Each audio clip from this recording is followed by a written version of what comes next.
Hey guys, আমি অমিতাভ আর আপনারা দেখছেন স্পোর্টস লাভার অমিতাভ ইউটিউব চ্যানেল। তো গাইস, আজকের এই ভিডিওতে কিছু ট্রান্সফার আপডেট নিয়ে আলোচনা করব। তো ট্রান্সফার আপডেটে যেটা সবচেয়ে ইন্টারেস্টিং বিষয় নিয়ে আজকে আলোচনা করব, আর যাকে নিয়ে আলোচনা করব সে হচ্ছে খুবই একজন হাই প্রোফাইল লোক, মানে হাই প্রোফাইল প্লেয়ার বলতে পারো, অস্ট্রেলিয়ান প্লেয়ার জ্যাকসন ইরভাইন। তো এই জ্যাকসন ইরভাইনের নাম কিন্তু তোমরা সবাই শুনেছো, যারাও বা শোনোনি হয়তো তোমরা সবাই দেখেছো, চিনেছো। তোমরা সবাই এই প্লেয়ারটাকে চেনো।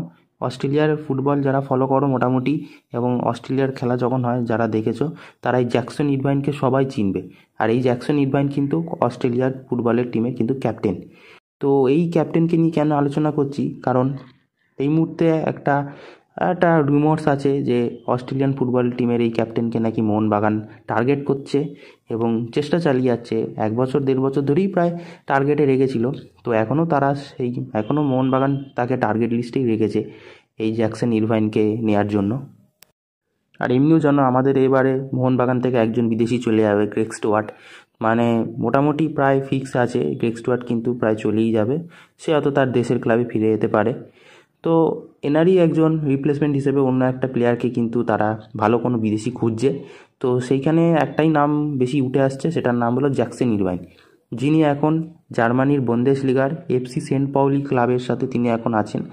তো আশা করি খুব পরে শীঘ্রই হয়তো তার সাথে কন্ট্রাক্ট শেষ হয়ে যাবে। কিন্তু একটা জিনিস যেটা হচ্ছে যে মোহনবাগানের মতো টিমে তিনি আসবেন কিনা আমি জানি না, কারণ মোহনবাগান একটা ইন্ডিয়ান সুপার লিগের টিম, যেখানে তিনি খেলেন বুন্দেসলিগার, মানে এত বড় একটা টুর্নামেন্টের একটা দলে খেলছে। তার থেকে বড় কথা, তিনি অস্ট্রেলিয়ার একজন ফুটবল টিমের একজন ক্যাপ্টেন, যিনি অস্ট্রেলিয়াকে বড় বড় টুর্নামেন্টে রিপ্রেজেন্ট করে, এএফসি, ফিফা ওয়ার্ল্ড কাপ, এছাড়া আরও অনেক বড় বড় টুর্নামেন্টে তিনি অস্ট্রেলিয়ার হয়ে ম্যাচ খেলেন এবং তিনি একজন ক্যাপ্টেন। তো তার দেশের জন্য বিশাল বড় একটা দায়িত্ব। তো আমার মনে হয় না তিনি ইন্ডিয়ান সুপার লিগের মতো এরকম একটা র্যাঙ্কের টুর্নামেন্টে তিনি জয়েন করবেন। আর যদিও বা দেখো, আজ পর্যন্ত যে কটা বিদেশি কিন্তু আমাদের ইন্ডিয়ান সুপার লিগে এসেছে, তারাই এসেছে যারা ন্যাশনাল টিমে সেরকম আর ডাক পায় না, ন্যাশনাল টিমে সেরকম খেলার সুযোগ পায় না। সেই রকম প্লেয়াররাই কিন্তু আমাদের মোহনবাগানে বা আইএসএলের টিমগুলোতে কিন্তু তারা জয়েন করেছে। কারণ আমাদের ইন্ডিয়ান সুপার লিগে সেই সব প্লেয়াররাই আসে। কিন্তু এরকম একজন বড় রেগুলার প্লেয়ার অস্ট্রেলিয়ার, তো সে যদি আসে ইন্ডিয়ান সুপার লিগের কোনো টিমে, হয়তো মোটা অঙ্কেরই বিশাল টাকা দেবে সঞ্জীব গোয়েঙ্কা, কিন্তু আগামী দিনে তার হয়তো অস্ট্রেলিয়ায় জয়েন করার জন্য একটা প্রবলেম হয়ে যেতে পারে। কারণ অনেকেই মনে করে যে ইন্ডিয়ান ফুটবল টিমের দিকে বা ইন্ডিয়ান ফুটবলের ক্লাবগুলোতে জয়েন করলে তাদের কোয়ালিটি কমে যায়। তাই জন্যে সেই রকমই যখন কোয়ালিটি হয় তখনই তারা আমাদের এরকম ইন্ডিয়ান ফুটবল ক্লাবগুলোতে জয়েন করে। তো সেই সব বিষয়ের কথা ভেবেই হয়তো জ্যাকসন ইরভাইনকে হয়তো যত টাকাই অফার দিক, আমার মনে হয় না জ্যাকসন ইরভাইন আমাদের ইন্ডিয়ানের কোনো ক্লাবে হয়তো জয়েন করবে। হয়তো করতে পারে 2-3 বছর পরে হয়তো জয়েন করতে পারে, কিন্তু এই মুহূর্তে এত বড় একজন প্লেয়ার, সে অত বড় টুর্নামেন্টের দল ছেড়ে সে ইন্ডিয়ানে জয়েন করবে, এটা কিন্তু ভাবা খুবই মুশকিল।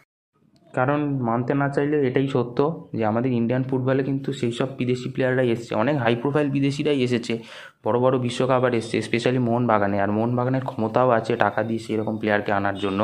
কিন্তু কখনো কখনো প্লেয়ারদের বাকি কেরিয়ারটার দিকে কথা ভেবে অনেক সময় টাকার দিকে যায় না। কারণ বুঝতেই পারছো, ইন্ডিয়ান ফুটবলের মানে আইএসএলের র্যাঙ্ক অন্যান্য টুর্নামেন্ট থেকে অনেক কম। তো আমার মনে হয় না জ্যাকসন ইরভাইন এত তাড়াতাড়ি মোহনবাগান ক্লাবে, অর্থাৎ আইএসএলের কোনো ক্লাবে আসবে। হয়তো আমার মনে হয় 2-3 বছর হয়তো ওয়েট করতে হবে, যেরকম জেমি ম্যাকলারেনের মতো। তো এটাই ছিল আপডেট। এরকম আরও আপডেট পাওয়ার জন্য অবশ্যই চ্যানেলটাকে সাবস্ক্রাইব করে বেল আইকন অল করে রাখো। তো দেখা হচ্ছে পরের ভিডিওতে।